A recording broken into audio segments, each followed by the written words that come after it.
Chanson populaire de l'ère Showa de Ryu Murakami sort ses jours aux éditions Piquier. Ce roman délirant raconte la guerre que se mènent 6 jeunes paumés sans aucune ambition et 6 femmes d'âge mûr, toutes prénommées Midori. Une escalade de violence disproportionnée et psychotique, marquée par une apocalypse finale comme seul Ryu Murakami peut en inventer, signe la fin de ce roman des plus originales.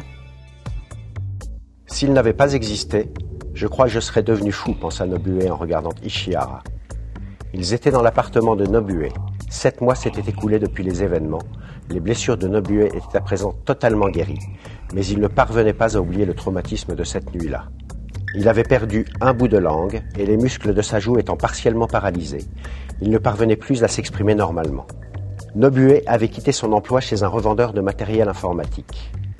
Les journaux et les télés l'ayant présenté comme une victime grièvement blessée lors de ce terrible incident, sa famille lui envoyait régulièrement de l'argent, ce qu'il mettait à l'abri du besoin.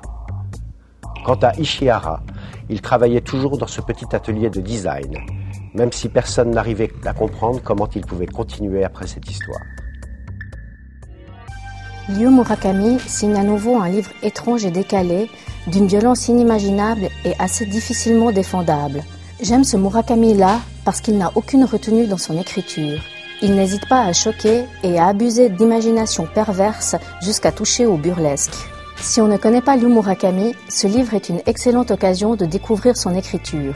Et pour ceux qui le connaissent déjà, ceux que plus rien n'étonne, je ne peux que conseiller ce moment de littérature explosive.